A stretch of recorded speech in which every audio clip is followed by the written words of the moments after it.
Good morning, everyone. I am Senator Andres Borges. I am proud to join my colleagues, Senator Ana Caballero, who is a joint author of this measure, and Assemblywoman Petrie-Norris, who is a principal co-author in announcing Senate Bill 74, otherwise known as the Keep California Working Act. The Keep California Working Act is a legislative proposal that would allocate $2.6 billion, or 10% of California's projected one-time unanticipated revenue, in grants to small businesses and nonprofits impacted by the pandemic. To begin, I want to thank my colleagues, today's participants, members of the media, and those watching online today. Unfortunately, Senator Caballero was called upon by the governor last night to join him for an announcement on economic development. That created an unavoidable scheduling conflict. However, the following statement is a joint statement from myself and Senator Caballero. Just in the last several weeks, the Keep California Working Act has garnered significant momentum in the legislature, and I am pleased to announce that we have many new co-authors that have signed onto the bill. A total of 41 legislators, or more than 1/3 of the entire California legislature, is now supporting the measure. This is indeed an impressive development that highlights the acuity of California's needs. We plan to introduce refinements to the bill on January 11th to include key new provisions, including prioritizing aid for businesses in regions most impacted by COVID-19, businesses most impacted financially based upon gross revenue losses, and certain impacted industries, including, but not limited to, food and hospitality, retail, health and wellness, and personal care. Grants will also be awarded to businesses in underserved communities. According to the Small Business Administration, more than 5 million Californians are employed by small businesses. Approximately 48% of the private workforce is comprised of people employed by small businesses. In a report produced by the Legislative Analyst's Office, right here, entitled The 21-22 Budget, California's Fiscal Outlook, the LAO's office recommended the legislature use half of its projected one-time unanticipated revenue, approximately $13 billion, to mitigate adverse economic and health consequences of the pandemic emergency. This proposal intends to seek $2.6 billion for grants to small businesses and nonprofits. The fact of the matter is this: our small businesses and their employees need help, and they need help now. And we want to work with the governor and legislative leadership to get this measure through the legislative process in a thoughtful yet expedited fashion. The fast-growing bipartisan support for the Keep California Working Act in both houses demonstrates the political willpower for California to step up and protect our local economies. This is an issue on which Republicans and Democrats at the state level can all agree. And I would even go a step further to say this is not just a bipartisan issue, but also a nonpartisan issue. I'd like to now turn it over to my Senate colleague, or my Assembly colleague, who represents Coastal Orange County, Assemblywoman Petrie-Norris. Thank you, Senator, and good morning, everyone. Thanks so much for joining us today. I'm Assemblywoman Petrie-Norris, and I represent the 74th Assembly District. Before being elected to the Assembly in 2018, I spent 20 years in the business world. I worked for multinational corporations, been the part of a founding team at technology startups, and been a business owner myself. So I know intimately that our small businesses are not just the heart and soul of California's economy. They are the heart and soul of our communities. More than half of all California workers are employed by these small businesses.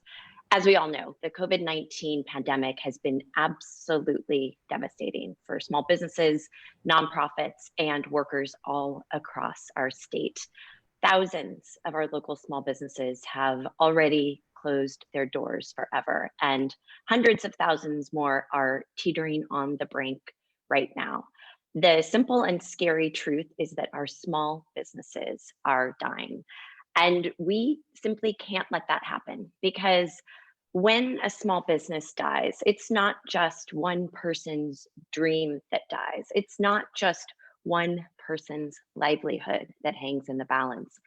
It's employees, their paychecks, and their abilities to support their families. It's local tax revenue and community services. It's an entire ecosystem that is hanging by a thread. SB 74 will provide capital at a really critical juncture of this pandemic, stabilizing our small businesses and nonprofits so that we can enable them to survive this crisis and position them to thrive as we emerge.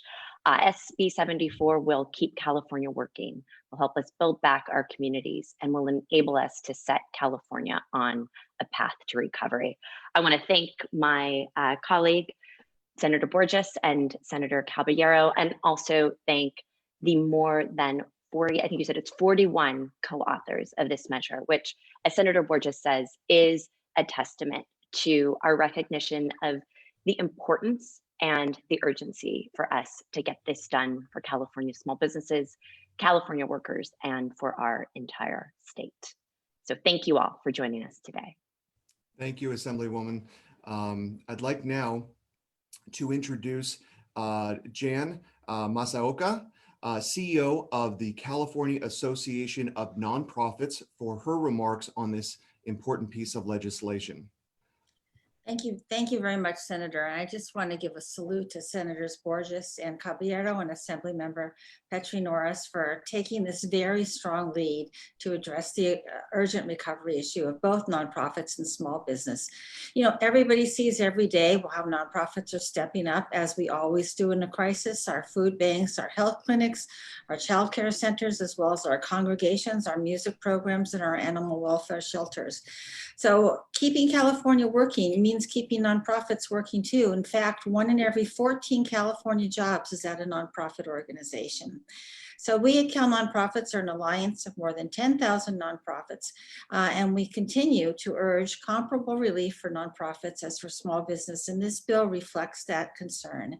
So because Senate Bill 74 recognizes the crucial role of nonprofits as essential service providers and as job creators, we are very pleased and enthusiastic about supporting it. Thank you so much for asking me today. Thank you, Jan. We are now honored to have the support of SUBA and, oh, excuse me, excuse me, let me back up. California nonprofits on SB 74. I'd like to introduce Alejandro Chavez, who is the Executive Director of the Salinas United Business Association, also known as SUBA. Alejandro, it's great to have you. If I could turn the mic over to you. Thank you, Senator Borges. As the Executive Director of a small business association in a disadvantaged area in the city of Salinas, which is on the central coast of California, SUBA has witnessed several businesses close down in this pandemic, and many more that are on the brink of closing. And although our businesses have been resistant and they always seem to find a way to survive, especially in the past, it has been very tough. And I just want to give an example of one of our businesses. For our bars, our nightclubs in our area, which we only have 4 in our business area, there is one in particular that has had the opportunity and has made the conscious effort to diversify their menu for takeout items. And so they are hanging on by the skin of their teeth. They pay rent of $6,800 a month. They received 1 grant from the EIDL, or the federal loan program, of $5,000 because they didn't qualify because of bad credit. They, for whatever reason, have had that issue. 2 weeks ago, they received a grant for $10,000 from the County of Monterey. So they are able to survive until the end of the month of February. They have gone through their entire life savings of $30,000. Our association has worked with them and many of our businesses on giving them ideas on how to bring down costs. And for example, this particular business, they will start paying $3,500 a month starting this past month until the end of March. At one point, this nightclub in particular was making between $72,000 to $108,000 a month profit, and now they are holding on enough money to be able to pay one part-time person, to be able to pay the rent, and to pay their product. And that's basically it. They're making no profit at this time. And so this is just one story of many of our businesses here in Suba in the Salinas United Business Association that represents over 700 businesses in our area. And it's heartbreaking to see what some of these small businesses are going through. Suba is in strong support of SB 74, the Keep California Working Act, because it will bring those $2.6 billion into small businesses and nonprofit organizations that really are the driving force of what is the American dream here in California. They are the drivers of our economic growth when it happens. So our small businesses need each and every assistance that is available to them. And for many of our businesses in Suba who have been here for over 40 years, and some who just started right when the pandemic hit, their story is still happening. Their dream, though, is starting to fade. So it is crucial that this moves forward. And that is why I and our business association strongly supports SB 74. And I want to personally thank Senator Borges, Senator Caballero, and Assemblywoman Petrie-Norris for moving this bill forward. And we hope that it does go past not only today, but it does get signed and moves forward in a way that it will quickly help all of these businesses throughout the state of California. Thank you. Thank you, Alejandro. We are proud to have the support of Suba. Next up, I'm honored to introduce Lucy Dunn, President and CEO of the Orange County Business Council. Thank you so much, Senator. I am delighted to join you today and commend you and Senator Caballero, Assemblywoman Petrie-Norris, and all of your amazing co-authors of this great bill. I have to tell you, Orange County Business Council, we're speaking today on behalf of just maybe over 50 smaller chambers of commerce, business organizations, ethnic chambers in Orange County. 98% of all businesses in Orange County, employing almost half the workforce, are small businesses here. And small business success is critically important to California's success and ultimate recovery. We're so proud to support SB 74 and thrilled that so many of these businesses would qualify for that lifeline of funding that this bill offers. Man, our small business community, they have disproportionately been impacted financially by COVID. And those businesses, so many of them have already shuttered their doors. The little mom and pop karate studios, the little music education after school programs, they're gone. And yet these are our entrepreneurs. These are our innovators. These are the businesses upon which bigger businesses grow and develop. And so I want to commend you all today for this fabulous lifeline. The bipartisan support that you have demonstrated is the gold standard, and we need you to succeed and get this bill through the process and on this governor's desk to sign. I can't thank you enough for all of the work, and count on OCBC support as we shepherd this thing through with you. Thank you, Lucy. Thank you very much. And I want to thank the Orange County Business Council for its support. And last but not least, I would like to invite Chuck Van Fleet, President of the California Restaurant Association Fresno Chapter, to say some brief remarks about SB 74. Chuck, it's yours. Thank you very much, Senator. We absolutely support all the efforts that everybody's put into this. Right now, the restaurant community needs a lifeline. They've got PPP in the past, that's gone. Some people have applied for EIDL, that money is gone. So anything that can help the restaurants is very commendable. We are looking at losing about 40% of all restaurants. And when you say losing restaurants, you're losing employees. You're cutting your staff down to bare bones just so you can survive. There used to be a time where we managed profit and did it in a very organized way. Now we're doing the exact opposite. We're managing loss. We're not making money every day, we're losing money every day. And our employees that we're working 5 days a week are maybe down to 2 or none. And then by keeping us alive, it's not just us, it's not just the restaurant, it's not just the employees, it's the suppliers. If you think about all the food distributors that are sending us food, wine, liquor, everything else, those cut way back, they cut people back, and we need something to keep us all alive, make sure that we are getting through this, because the PPP that has been approved is not coming out for at least a little while. We need something that is going to support us as soon as possible. So I commend everybody on this. I know you have, I think you have my support on this, and we're looking forward to moving forward. Thank you, Chuck, and once again, happy birthday. Thank you. Restaurants have been hit hard during this pandemic, we know, and we hope that the grants through SB 74 will be able to help many small businesses, particularly restaurants. And I think at this point, I'd like to open up to questions from the media. The Assemblywoman and I and our participants are available at this moment in time. I think folks in the media were notified to use the hands up feature on Zoom. And with that being said, maybe we can get started.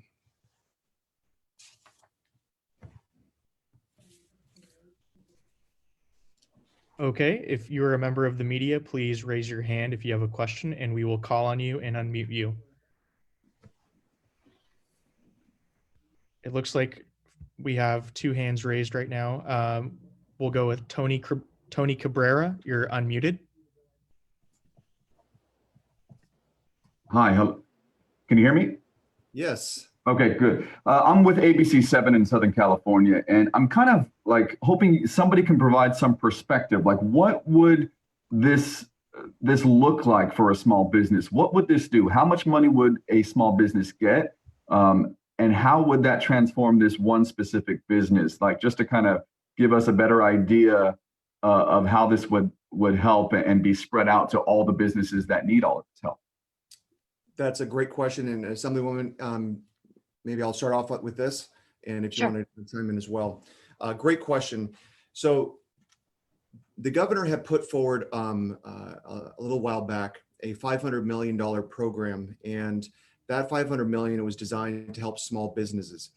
It was our estimation that according to the LAO's report that I referenced earlier, that California will be anticipating a $26 billion one-time unexpected revenue, that their recommendation is that half of those dollars, at least $13 billion, be put into capital investment into California.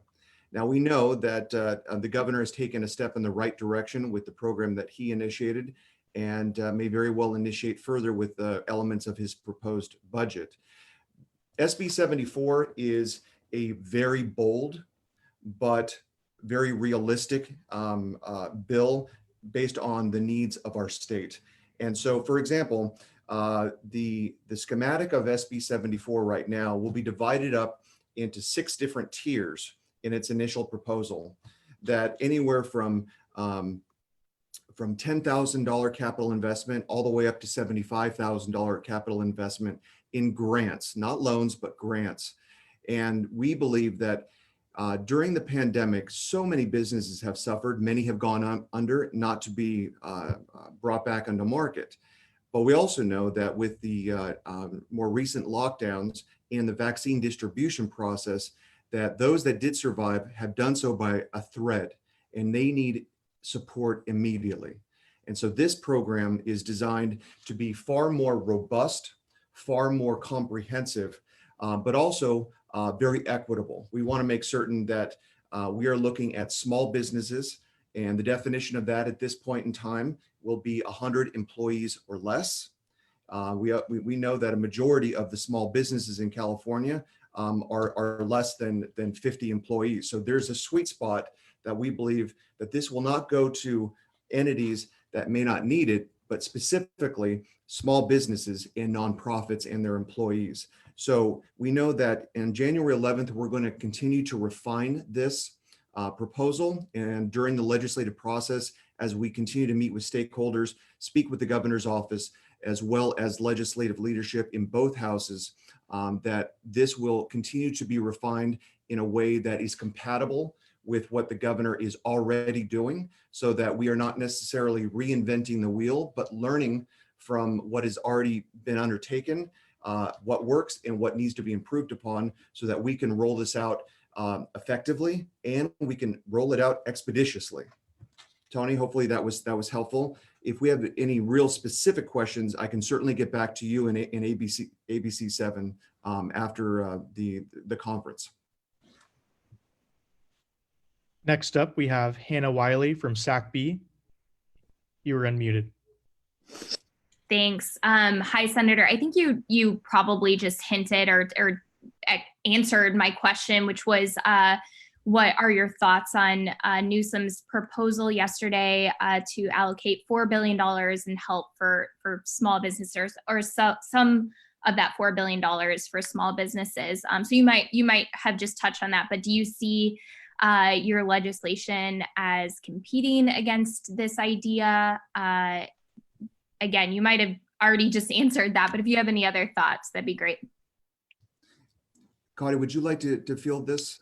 Sure. So I think that there's a lot to like in the economic recovery proposal that the governor outlined yesterday.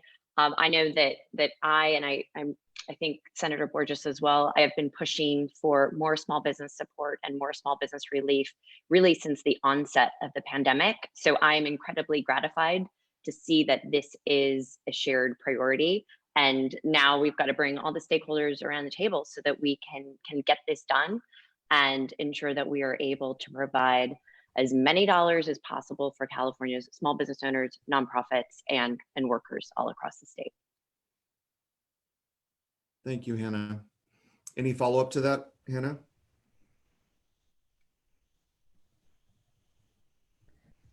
Next up, we have Angelina Martin with the Turlock Journal. You are unmuted.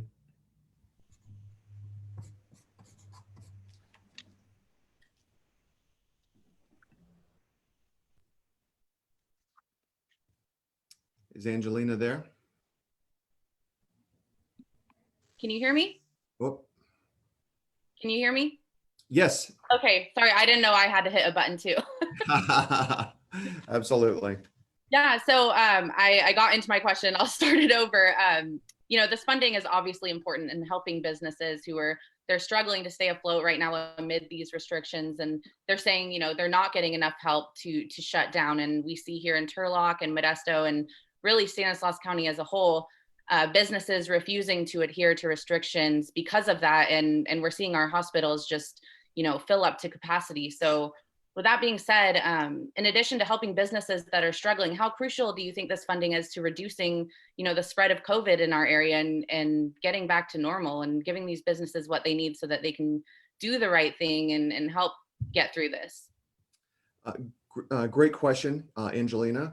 I think we know that with the more recent series of shutdowns, and they will likely continue as we go through a very difficult time, especially during the colder months and during the vaccine distribution period, that when we ask restaurants, when we ask small businesses, when we ask folks in enterprise to shut down, reduce their level of service and ultimately their level of income, that we have, I believe, a responsibility to step in and be responsible stewards of the economy as a whole. We know that small businesses represent such a sizable component of California as the 5th largest economy in the world. But if we're going to continue on as being the 5th largest economy in the world, we have to make certain that we are protecting the enterprises so that they can continue. Those that have been either suspended or are in hibernation, or if those that can be brought back do so. So I think the idea is if small businesses know that there is capital investment by California leadership in helping them get through this to the extent that they would otherwise desire to open up more forcefully and maybe under certain circumstances controversially, that this would help in that process that allow them to survive this extraordinary period.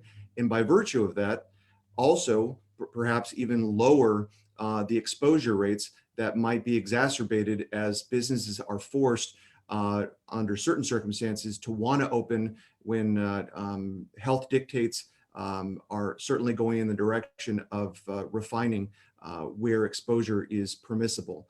Now, we know the tier system has not impacted all of California the same way. And since the onset of the pandemic, certain regions have spiked or decreased at different periods of time for a variety of reasons. So I think one of the reasons why SB 74 is so important is that it is designed to be equitably distributed across the state. And part of that equity is making certain that dollars go to areas that have been hit hardest, that have had the highest revenue loss. So to answer your question in short, absolutely. If California makes a capital investment into its small businesses, we can certainly expect that this would be a helpful part of our recovery process. Can I just add one thing? Because I think that's absolutely spot on. And I think that what we have seen in recent months, we've seen kind of growing non-compliance that I think has been driven by a growing sense of desperation from small business owners all across the state. And I think that they haven't been able to see a light at the end of the tunnel. And I think that this relief, this lifeline will enable some of our small business owners to see that light at the end of the tunnel and enable them to comply with shutdown orders and enable all of us to get this virus under control, get this surge under control, and defeat this pandemic. Thank you. Thank you. Next up, I believe we have Edward from the Fresno Business Journal. Edward, please unmute. Hi, Edward over at the Business Journal in Fresno. I was wondering if you could touch on a little bit more the prioritization aspect of SB 74. Does that differ from Newsom's economic recovery proposal, and what would that prioritization look like? Thank you. Thank you, Edward. Very, very good question. So there's going to be a number of distinctions between SB 74 and the governor's proposal, but most of it has to do with fleshing out and being complementary to what the governor has already put forward. So we view SB 74 as a partnership track to what the governor is already doing, but also making certain that there are things that we can improve upon. And so first and foremost is the cap for the eligible dollar amounts. The governor's level is $25,000. Under SB 74, at this point in time, it would be $75,000. We have the governor's proposal program has 3 tiers. This one would have 6, and also making certain that the prioritization of impacted areas. I think the tier system is going to give us very good insight into regions that have suffered in a tier that is more restrictive for extended periods of time versus other portions of the state that may have been under less expansive restrictions. Also, the gross revenue loss, I think, is going to be another calculation. And finally, the governor's plan does not have a cap on the number of employees. SB 74 does at this point, and it's put out at under 100 employees. So I think when you add it all together, SB 74 is absolutely complementary to the program the governor is putting forward, and just enhances some of the opportunities that would go to different portions of the state and be done in a very equitable fashion. Not a first come, first serve, but on a more equitable basis. And there's no point in reinventing the wheel. The governor's program and more recent proposal yesterday is going to give us the opportunity to understand how this program is working. The other is where it can be improved upon. The last component is we need to find out where the deficits and holes are from a California standpoint on what the federal authorities have done in their more recent the second COVID stimulus bill. So this is an opportunity for us to fill the holes at the federal level so that we're looking after the state, and also understand what are the needs based on the governor's program and its rollout and how it can be improved upon. Up next, I have a message here from Jim Jacobs with GV Wire. Jim, please unmute. Yes, thank you, Senator Borges. A couple of questions. Eligibility. I was just looking over some of the eligibility requirements for the current small business relief grant program that issues between $5,000 and $25,000 in grants. One of the stipulations on this is that businesses had to have been operating since at least June 1 of 2019. I know a lot of businesses here in Fresno that had started in March, let's say a hairdresser or whatnot, it was opening up in March, right at the height of the pandemic. They wouldn't be eligible for that grant. Would they be so in your proposal on SB 74? And then kind of secondarily, the other Assembly member mentioned non-compliance. If businesses were, fined for non-compliance, would that make them ineligible for one of your grants here? And I guess my third question is, this is an urgency measure. I'm looking over SB 74 now. Urgency measure, you said you're going to refine it on the 11th. How soon thereafter do you think you're going to get votes going on this, and how quickly can this money actually get out the door? Assemblywoman, do you want to take a stab at least a couple of those points? Because I think there's about Sure. 3 or 4 questions there. Yeah. Well, first, in terms of the urgency measure, as we said in our opening remarks, we've secured more than one third of the legislature has now co-authored this measure, which I think speaks to the fact that whatever district we represent, rural or urban, wealthy, poor, like all across the map, this is a priority for all of us to get this done and get this done swiftly so that we can get relief into the hands of our small business owners, nonprofits, and workers. So our goal is to modify the bill on January 11th and then begin to move that very quickly through the committee process with an urgency bill. Once that's signed by the governor, it's enacted immediately. So our goal is to be able to have dollars in people's hands within a matter of months. And thank you, Assemblywoman. Maybe I'll add into, I think that there were a number of other questions. I think we have been working with Senator Pro Tem's office. We know at some point we're going to be working with the leadership in the Assembly. And in a perfect world, that this moves on a fast track, given the acute needs that California is facing. I don't think anybody wants to allow this to go the normal legislative pace because frankly, businesses will be going under and are going under as this hearing and this press conference is playing out. So I think we have made a very strong case. I believe that the governor's more recent proposal is also highlighting the importance of moving swiftly in not allowing this to stall or drag out through the legislative process, but to move as quickly as possible. So we'll continue to work with the Dem leadership in the Senate and the leadership in the Assembly, as well as the governor's office, to move this along as quickly as possible.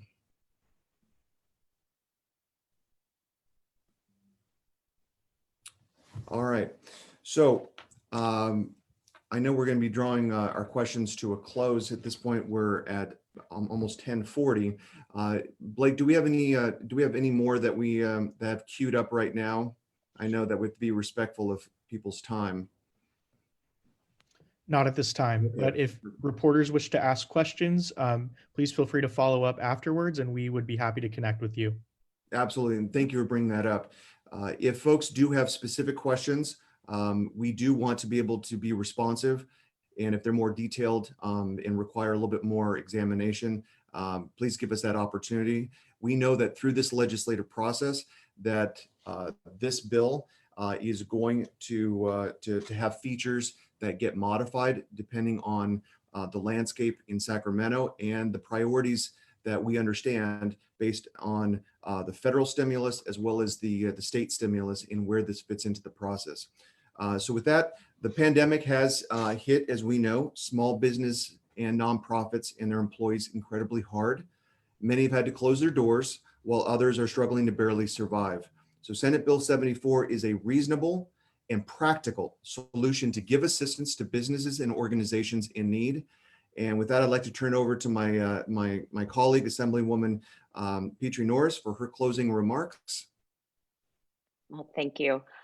This is indeed an unprecedented crisis. I feel like if I had $1 for every time somebody said that in the last 9 months, I could probably fund this program myself. But indeed, it is unprecedented, and it really does demand an unprecedented response from California government, from California leadership.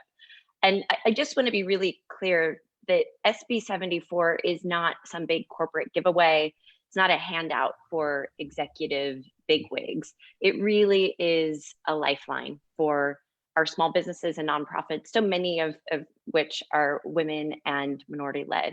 And as we said earlier, for the nearly 10 million workers that they employ today.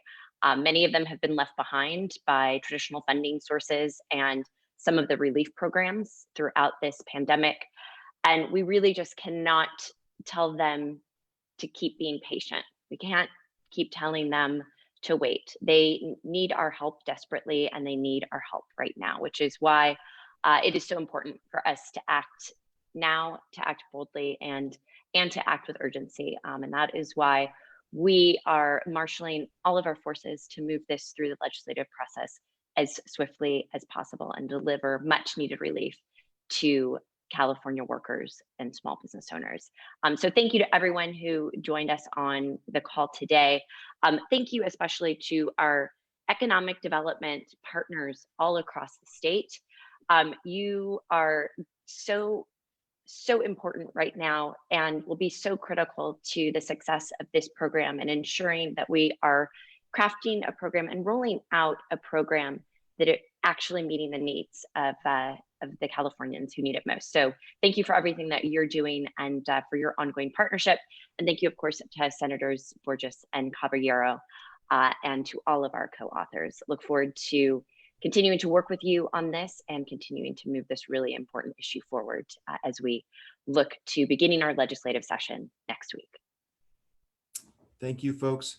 That concludes today's media conference. And as I mentioned before, if there are any follow-up questions, please feel free to put it in writing via email, and we will get back to you as quickly as possible. Chuck, Jan, Lucy, Alejandro, and all those that made this event possible, thank you for everything you do. We really appreciate it. Thank you.